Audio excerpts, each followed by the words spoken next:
What if someone told you back in 2024 that Donald Trump would return to the White House, that the United States would go to war with Iran, and that America would lose that war? Most people would have called that crazy, reckless, maybe even dangerous to say out loud. But one man said it anyway, not a politician, not a pundit, a professor. Professor Jiang Xueqin, a Chinese-Canadian historian, Yale graduate, and host of the YouTube channel Predictive History, made exactly those three predictions in a 2024 lecture. And here is the unsettling part. Two of those three have already come true. Trump won. The war with Iran started, which leaves us staring at prediction number 3. Today, we break down every argument Professor Jiang has made, the historical parallels, the game theory, the economic vulnerabilities, and the military mismatches that lead him to one conclusion. The United States will lose this war. And when it does, the world will never be the same. Before we dive in, who is this man and why should you take him seriously? Professor Jiang Xueqin is a Beijing-based educator and Yale graduate who runs a platform called Predictive History. He uses two tools to analyze geopolitics: historical pattern recognition and game theory, the study of how rational actors make decisions to maximize their own self-interest. He does not look at ideology, he looks at incentives. In his own words, I basically see geopolitics as a game played by different players who are trying to maximize their own self-interest. That framework led him to predict Trump's return, the war with Iran, and now America's defeat, a full year before any of it happened. The first argument Jiang makes is that America is not losing on the battlefield yet. The US and Israel have struck hard and with precision. But that is not the game Iran is playing. Iran's strategy is attrition, a slow bleed. Think about Vietnam. The United States had overwhelming superiority, better equipment, better training, more firepower, and yet America lost because the Vietnamese turned the conflict into a war of endurance. They did not need to win every battle. They just needed to outlast American political will. Jiang draws that same parallel to Iran, with one critical difference. Iran is far more dangerous than Vietnam ever was. Iran has ballistic missiles, an advanced drone program, electronic warfare capabilities, regional alliances stretching across the entire Middle East, and strategic control of the Strait of Hormuz, the choke point through which 1/3 of the world's oil supply flows. Vietnam had guerrillas in the jungle. Iran has missiles, drones, proxies, and a stranglehold on global energy. And Iran has been preparing for exactly this moment for 20 years. In Jiang's own words, the Iranians have been preparing 20 years for this conflict. In their eschatology, in their religion, this is a war against the great Satan. This is not a country caught off guard. Jiang points to what he calls a practice run, the 12-day conflict last June, where Iran carefully observed US and Israeli strike capabilities. They studied response times, identified vulnerabilities, and took notes. Then they had 8 more months to prepare before the full conflict began. Through its proxies, the Houthis in Yemen, Hezbollah in Lebanon, Hamas in Gaza, Shia militias across Iraq and Syria, Iran spent years learning the American military's patterns and building a strategy designed specifically to dismantle US power from the inside out. Now, here is where Jiang gets blunt. He argues the United States military is not designed to fight a 21st century war. It was built for the Cold War, to intimidate, to shock and awe, to make adversaries back down before a shot is fired. That worked for decades, but Iran is not backing down. Jiang describes the US war machine as costly, bulky, and slow, and alleges that Pentagon corruption runs deep, with generals commissioning expensive weapons systems not for strategic need, but for profit. Here is the core asymmetry. Iran is sending $50,000 drones and suicide boats into battle. America is firing interceptors costing millions of dollars each to shoot them down. Do the math. Iran manufactures cheap weapons at scale.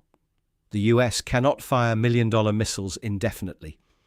Every exchange bleeds American stockpiles dry while barely denting Iran's production capacity.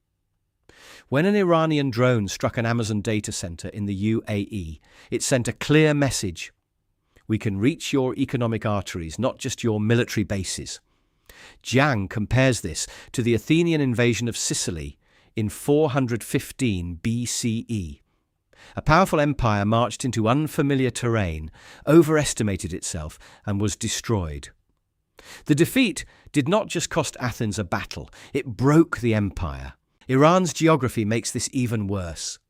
It is a mountainous country, brutal, defensible, deeply familiar to its own people. Jiang warns that if American ground troops ever entered Iran, they would not be soldiers.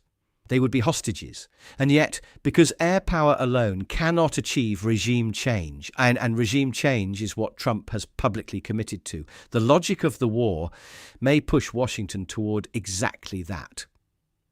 Secretary of Defense Pete Hegseth already declined to take ground troops off the table. This is the trap. And America walked into it with its eyes open. Now, the most underreported part of Jiang's analysis, and the most frightening. Iran is not just targeting military assets, it is targeting the economic architecture that keeps America dominant.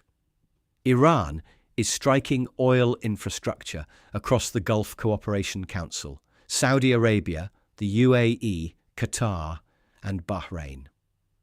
But also, and this is what stops people cold, their water desalination plants.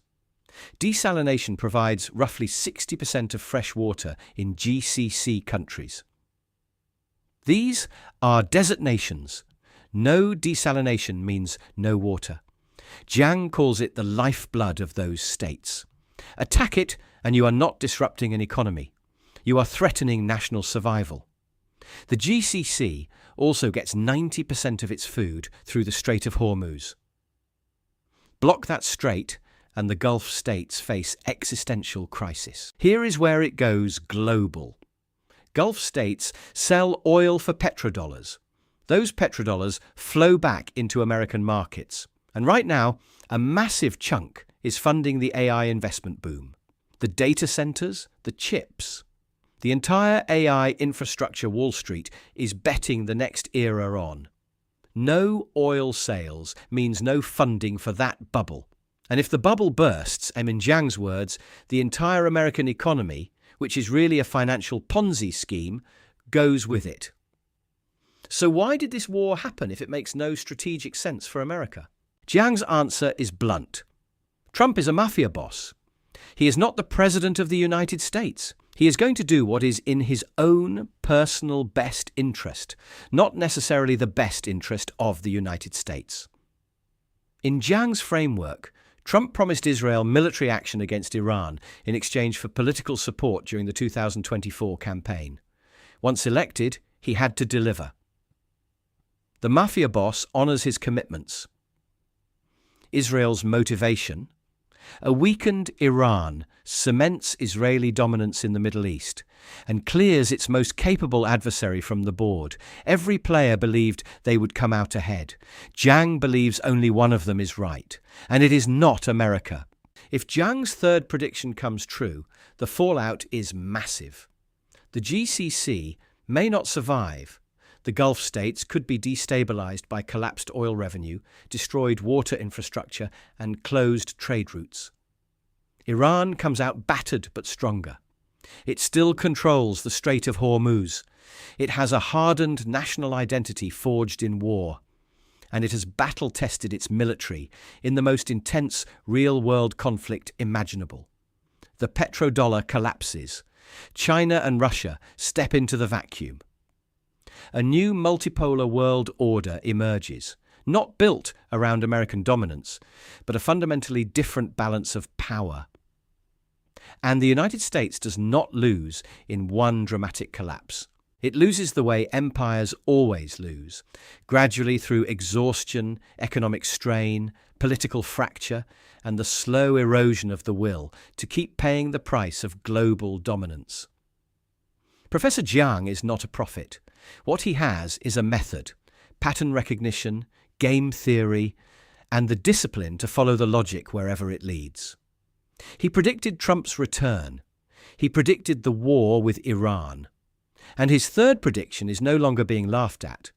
Whether you agree with him or not, his analysis forces one question that nobody in Washington seems to be asking.